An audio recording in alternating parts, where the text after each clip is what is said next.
मेरी जीजियों से, मेरे जीजाओं से, बेटियों से, बेटाओं से। मंजिल तक पहुंचने के लिए पांव की जरूरत होती है और शंकर तक पहुंचने के लिए भाव की जरूरत होती है। मंजिल तक पहुंचना है तो पांव की जरूरत होगी और शंकर तक पहुंचना है, शिव तक पहुंचना है, शंकर से कुछ प्राप्त करना है, झोली पसार कर अपनी झोलियों में खुशियां प्राप्त करना है तो भाव की जरूरत होती है, केवल भाव।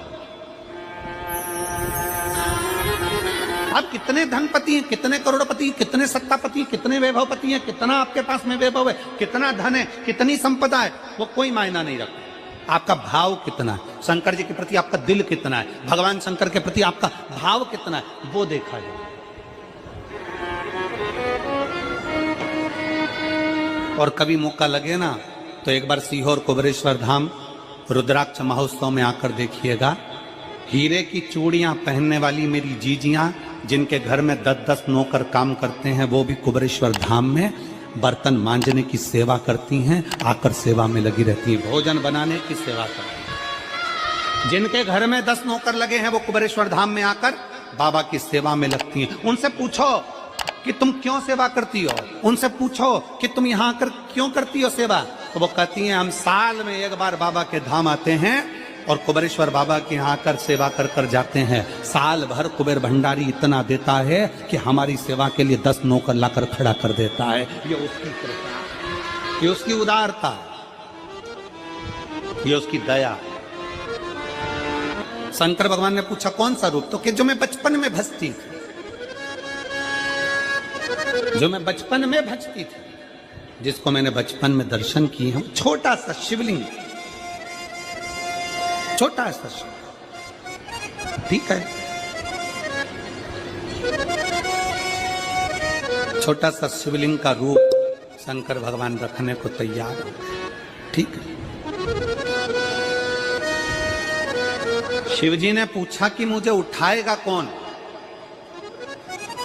पार्वती जी मुस्कुरा कर कहती हैं सुनो भोलेनाथ, आप अगर अपने असली स्वरूप में बैठते हो ना तो दुनिया का कोई तुम्हें तिल भर नहीं हिला सकता, पर जब तुम छोटे से शिवलिंग के स्वरूप में हो जाते हो तो कोई बच्चा भी तुम्हें गोदी में ले लेता है, क्योंकि वो आपको भोला मानता है, वो आपको भोला मानता है, वो आपको भोला समझता है, सरल सहज।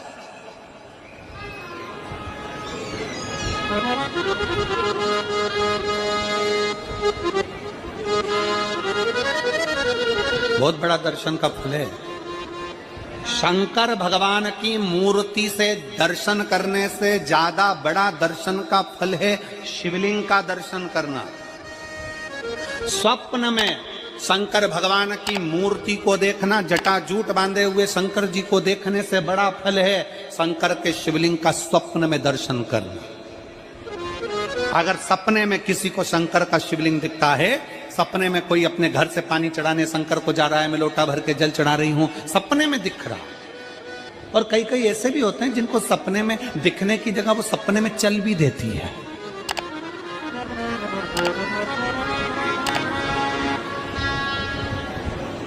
महाराष्ट्र में कथा थी तो वहां एक पत्र आया था, एक भाई ने लिखा था मेरी पत्नी से मैं बहुत परेशान हो गया हूं। उसका नाम हमें स्मरण में नहीं है, सिरपुर की कथा में वो पत्र था। तो उसने लिखा मैं अपनी पत्नी से परेशान हो गया हूं। तो उससे हमने एकांत में बुलाकर पूछा भाई ऐसा क्या हो गया, बता तू क्या हुआ। उसका फोन नंबर था, उसको फोन लगवाया, पूछा क्यों परेशान हो गया। उसने कहा मेरी पत्नी रात को चिल्लाती है, बोलबम का नारा है बाबा एक सहारा। कभी कभी सपने में बैठकर चिल्लाती रहती है, ऐसे बैठ जाएगी और चिल्लाएगी श्री शिवाय नमस्तुभ्यं, श्री शिवाय नमस्तुभ्यं। और तो और यहाँ तक तो चल जाता है गुरुजी, पर इससे आगे नहीं चल पाता है। हमने पूछा इससे आगे क्या। नींद में रसोई घर में जाना चाहिए, बाजू में बोतल रख के सोती है ना पानी पीने की, वही बाटल उठ के मेरे को शंकर जी समझ के उंडेल देती है। दिक्कत आ गई, नजदीक तक यहां तक भी चल जाएगा कि श्री शिवाय नमस्तुभ्यम जप है, और ये भी चल जाएगा कि बोल बम का नारा है और बाबा है, पर ये नहीं चलेगा कि वो पानी की बोतल ठंड में मेरे ऊपर डाल दे उनके लिए। हमने कहा तू कल अपनी धर्म पत्नी को लेकर आना। उसकी पत्नी आई, आंखों से उसके नीर बह रहा था, जल, आंखों से जल बह रहा था। जैसे आज गाड़ी चलाकर लेकर आने वाले जो भाई थे, अब कमल जी आपने किसको भेजा था हमें नहीं मालूम, जो गाड़ी चलाकर आज लेकर आए थे हमको लेकर, उनकी आंखों में जल भरा हुआ था। वो कह रहे थे जब पहले गुड़ियारी में कथा थी, सबसे आखिरी में बैठकर कथा सुनी थी, एक विनती करी थी बाबा से कि बाबा बस ऐसा कर देना। दूसरी कथा मैंने रायपुर के पास में जब हुई अमलेश्वर में, तब कथा के मध्य में बीच पंडाल में बीच में बैठकर सुनी थी। फिर वहां भी बाबा से एक विनती करी थी, और आज मेरे बाबा ने ऐसी कृपा कर दी कि आपके नजदीक में बैठकर गाड़ी चलाकर यहाँ तक पहुंचा।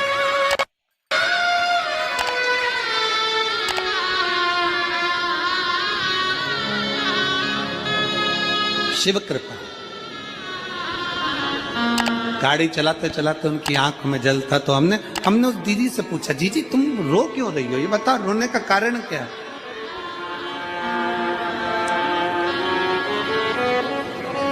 कहने लगी गुरुजी आपका इतनी नजदीक से दर्शन हो गया। हमने कहा जीजी एक बात सुन, आज बड़ी प्रसन्नता से कहते हैं कि किसी गुरु का दर्शन जब होता है तो आंखों से नीर बहता है। भगवान से प्रार्थना करना कि एक बार उसका दर्शन हो जाए तो हमारी जिंदगी उसकी हो जाए, उसका दीदार। कितनी आतुरता थी मेरे राम जी की। राम जी ने शिवलिंग की स्थापना जब रामेश्वर में करी, उसके पहले राम जी ने हनुमान जी से कहा जाकर कैलाश पे से शिवलिंग लेकर आओ। रामचरितमानस का स्मरण करिए, जाओ कैलाश पर से शिवलिंग लेकर आओ, मुझे यहाँ पर पूजन करना है। राम जी ने हनुमान को शिवलिंग लेने भेज दिया। रामेश्वर धाम में राम जी इंतजार कर रहे थे, तभी हनुमान जी तो गए थे शिवलिंग लेने के लिए, और मां जानकी ने शिवलिंग का निर्माण कर दिया। राम जी ने शिवलिंग का निर्माण कर दिया, जानकी जी ने शिवलिंग का निर्माण कर दिया। मतलब शिव जी को प्राप्त करने के लिए क्षण की भी देरी नहीं करना चाहिए। तुरंत हनुमान जी शिवलिंग लेकर आए, हनुमान जी की आंख में जल। हनुमान जी बोले प्रभु वो, हनुमान जी बोले नाथ मेरे को शिवलिंग लेने भेजा था और मैं शिवलिंग लेकर आया, उससे पहले आपने रामेश्वर धाम की स्थापना कर दी। अब मेरे शिवलिंग का क्या होगा जो मैं लेकर आया? राम जी मुस्कुराकर बोले रे हनुमान,